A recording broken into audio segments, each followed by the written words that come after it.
भाई देखो, पूजा में प्रार्थना में बड़ी शक्ति होती है। तो आज इसी बात पर आधारित एक छोटी सी हास्य कथा सुनावांगे आप लोगों ने, या फिर प्रेरणादायक कथा मानना। अगर पसंद आवे तो भाई शेयर कर दियो, लाइक कर दियो और चैनल सब्सक्राइब कर लियो। तो होता क्या है, गांव था और उस गांव में एक औरत थी। उस औरत का पति जो बहुत पहले गुजर गया था, दो लड़के थे उसके बस। अब औरत ने जैसे तैसे मेहनत मजदूरी करके दोनों लड़कों को भाई पढ़ाया लिखाया, अच्छी शिक्षा दिलवाई और दोनों लड़के पढ़ लिख के बहुत बड़े अफसर लग गए अलग अलग शहरों में। जैसे कोई बॉम्बे में लग गया, कोई हैदराबाद में, ऐसे दोनों अपने अच्छे अधिकारी लग गए। और माँ जो है वो गाँव में रहती थी। ऐसी बात नहीं कि लड़कों ने कभी कोशिश नहीं करी माँ को ले जाने की, लेकिन उसका मन ही नहीं लगता था शहरों में। उसने मना कर दिया, भाई शहर की चकाचौंध तो मेरे को पसंद नहीं, मेरे को तो अपना गाँव ही अच्छा लगता है। इसलिए वो अपना गाँव में रहती थी और लड़के दोनों बढ़िया शहरों में, ठीक उनका हिसाब किताब था, अच्छे अधिकारी थे। कभी जब दिल होता बच्चों का तो अपना माँ से मिलने के लिए आ जाते, 2-4-10 दिन के लिए। अच्छा काम चल रहा था और माँ भी कभी नाजायज उनको परेशान नहीं करती थी। भाई ठीक है, जब टाइम लगे तो आ जाया करो, नहीं तो कोई दिक्कत नहीं, मैं यहाँ बिल्कुल आराम से ठीक ठाक हूँ। तो ऐसे करते करते काफी टाइम चल बीत गया। एक दिन माँ ने अचानक से फोन किया अपने बड़े वाले लड़के के पास कि बेटा एक बार आ जा तू। उसने कही, माँ देख, अगर कोई ज्यादा जरूरी काम हो तो बता, नहीं तो यहाँ कंपनी का काम ऐसा है कि मेरे ऊपर बहुत ज्यादा वर्कलोड है और मेरे नीचे इतने आदमी काम करे, वो भी मेरे को संभालने पड़ते हैं। अगर कोई जरूरी काम है तो बता। माँ ने कही, हाँ बेटा जरूरी काम है। बोला ठीक है, तो बेटा माँ मैं आ जाऊंगा। यही बात उसने सेम छोटे वाले को भी कही। छोटे वाले ने भी यही बात कही, माँ अगर जरूरी बात है तो देख माँ हूं, नहीं तो फिर आ जाऊंगा जब टाइम लगेगा। उसकी माँ ने कही, नहीं बेटा आ जाओ एक बार तुम। ठीक है, अब दोनों ने अपने टिकट बुक करवाई और दोनों लड़के माँ के पास आ गए। और दोनों ने पूछा, माँ बता कि बात थी, क्यों याद करया? तो माँ ने कही, भाई ऐसा तो कुछ नहीं, कोई जरूरी बात नहीं थी। एक तो मिले भी बहुत दिन हो गए थे, थर हम देखे भी नहीं थे कई दिन से। और दूसरी बात ये है, देख अभी तो मैं हूं, सब ठीक ठाक है और मैं ये चाह रही हूँ कि मैं अपने बैठे बैठे थारा बंटवारा कर दूं, नहीं तो बाद में फिर ऐसा ही होता है। लड़कियां ने कही, माँ ये कोई जरूरी काम थोड़ी है, तो फिर होता रहे, और ना भी हो तो कौन सा जरूरी, हमने कौन सा यहाँ आना है, और कोई दिक्कत नहीं है। बोली, ना भाई मैं चाहती हूँ मेरे सामने रहते रहते सब कुछ हो जाए। और माँ ने अपने सारे कागज पहले तैयार करवा रखे थे। भाई जैसे बंटवारा कर दिया, भाई ये मकान तेरा, ये छोटे वाले का, ये जमीन तेरी, ये छोटे वाले की, ये प्लॉट तेरा, ये छोटे वाले का, मतलब सब बराबर अच्छे से उसने बंटवारा कर दिया।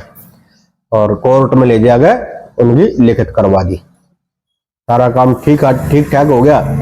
अगले दिन दोनों लड़के अपने फ्लाइट पकड़ के दोनों चले गए वापिस। ठीक है, अब 2 दिन बाद जो वो माँ थी बूढ़ी, वो हॉस्पिटल में एडमिट होती है और डॉक्टर कहते हैं, डॉक्टर साहब आप जो बता रहे थे कि मेरा ऑपरेशन होना है ब्रेन ट्यूमर का, अब वो आप कर सकते हो, कोई दिक्कत नहीं।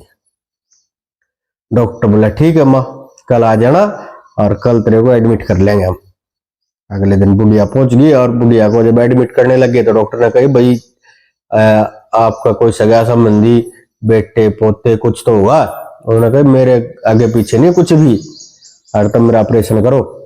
अब डॉक्टर ने सोची, भाई चलो देखी जाएगी। डॉक्टर ने उसको एडमिट कर लिया और भाई उसका ऑपरेशन कर दिया, बहुत अच्छे से ऑपरेशन हो गया। 2 दिन बाद जब बुढ़िया उसमें आई तो डॉक्टर ने कहा, माँ तू ठीक ठाक है, बिल्कुल खतरे से बाहर है तू।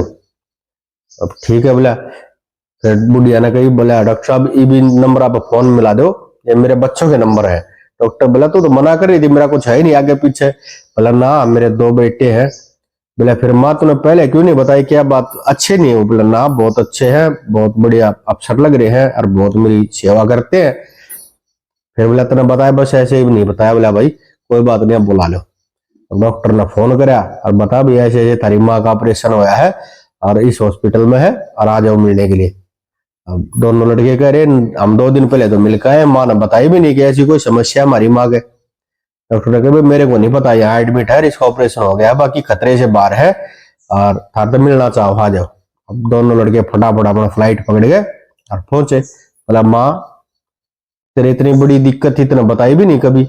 बोला भाई बस कुछ नहीं, क्या बताना था, और तू ऑपरेशन भी करवा लिया, एडमिट भी होगी, फिर भी तूने फोन भी नहीं करा हमारे पास, क्या हम इतने बुरे हैं, इतने बेकार हैं? बोला नहीं बेटा, ऐसी बात नहीं है, एक बार पहले भी मैं हॉस्पिटल में दाखिल हुई थी, पता तुम लोगों को? बोला ना माँ, हमने तो नहीं पता। बोला तुमने कैसे पता हो भाई, उस टाइम तुम पैदा भी नहीं हुए थे, उस टाइम तुम मेरे पेट में थे, और उस टाइम मेरी हालत बहुत खराब हो गई थी, और डॉक्टरों ने ये बोल दिया था तेरे पिताजी को और तेरे दादाजी को कि जच्चा और बच्चा में से हम एक को ही बचा सकते हैं, और आप साइन करो कि किसको बचाना है। तो तेरे पिताजी ने क्या कहा था डॉक्टर को कि डॉक्टर साहब आप जच्चा को बचा दो, जच्चा ठीक रहेगी तो बच्चा तो फिर भी हो जाएगा। और ये तेरे पिताजी ने साइन कर दिए थे। लेकिन मेरे को थोड़ा थोड़ा सुनाई दे रहा था, समझ में तो कुछ ज्यादा मेरे को आ नहीं रहा था। तब मैंने भगवान से एक बात बोली थी कि भगवान, मारना और जिंदा रखना ये सब तो आपके हाथ में है, फिर ये डॉक्टर मतलब ऐसा कैसे बोल रहे हैं? बस मैंने भगवान से प्रार्थना करी, और फिर डॉक्टरों को तो ये भी नहीं पता था कि तुम दो हो मेरे पेट में, ठीक है। फिर हम तीनों जो है ठीक ठाक बच गए, भगवान हम तीनों को बचा लिया, दोनों तुम और तीसरी मैं, ठीक है। तो जब मैंने ये सोचा कि उस टाइम ही जब भगवान ने बचा लिया था, जब डॉक्टर कहे थे जच्चा बच्चा माता एक को बचा सका हम, डॉक्टर को तो ये भी नहीं पता था कि तुम दो हो मेरे पेट में। तो अब तो ये छोटी सी बीमारी है, मैंने सोची कभी अब भी डॉक्टर ये ना कहे अगर भाई हम दोनों में से एक चीज को बचा सके हैं, या तो ट्यूमर को या इस बुढ़िया को। तो भाई ने उस भगवान से प्रार्थना करी तो समस्त भी होगी, और भगवान को उसको इतना भरोसा था कि जिस टाइम पे मेरे दोनों बच्चे मेरे को बचा लिया, तो अब ये ट्यूमर टैमर तो क्या चीज है, कुछ नहीं। तो भगवान में आस्था रखनी चाहिए, और भगवान में जो आस्था रखता है उसका बेड़ा भगवान जरूर पार करते हैं। तो भाई न्यारे होने के ऊपर एक बात और बता दें कि भाई दो भाई थे, और दोनों अपना बैठे बतलाओ, और भीतर उनका बाबू भी लेट रहा है। अब भाई वो छोटला कर लगा बड्डे, तो बोला भाई तेरे घर वाली तो क्या हाथ ना लाती मेरे यार।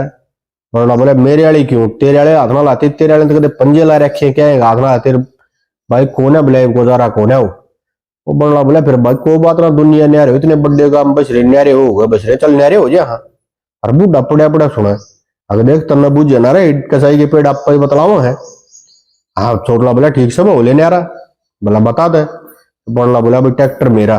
छोटला बोला ठीक है ट्रॉली मेरी। बोला ठीक है भाई डेराले खेत मेरे। बोलना बोला ठीक है भाई मैं गोरे वाले ले लूंगा। बोला भाई ठीक से गा मेरी। दूसरा बोला ठीक है भाई भैंस ना मैं ले लूंगा। कोई बात ना, सारी चीजा बंटवारा कर लिया, बूढ़ा पड़ा पड़ा सोना अगर देख तन्ना बुझ ना रे कसाई के पेड़, कोई बात ना। तो छोटला बोला भाई एक चीज रहेगी, बाकी तो सारी चीज बांट लिया अपन। बड़ला बोला के रह गया? बोला भाई बाबू रह गया। बड़ला बोला फिर रहना के है, माँ बाबू छोटड़े में रह तू रखिए। छोटला बोला ओ भाई ना, मेरे तो बालक भी छोटे, हमने रखा बाबू ने रखा तू। बड़ला बोला ना भाई बाबू रखा तू। बूढ़े सोची भाई रहे मैं ठीक रहेंगे। बड़ला बोला तो भाई बात सुन ले, मैं करूँगा पंचायती बात। छोटला बोला पंचायती कर तू। बोला भाई एक काम करांगे। बोला के? बोला बाबू ने गिरांगे छात पर, जब मुद्दा पड़ गया तब मैं रख लिया, सुधा पड़ गया तू रख लिए। बूढ़े भाई दो तीन छोरे, और बूढ़ा मरना सन हो रहा, कहती खाट में गल रहा, और तीनों बतला बोला यार बाबू तो मरेगा। और बोला भाई बाबू ने तो शमशान घाटते क्यों कर ले, चला दो तीन कोस पड़ा है। एक जना बोला भाई ट्रैक्टर करवा लिया किएगा।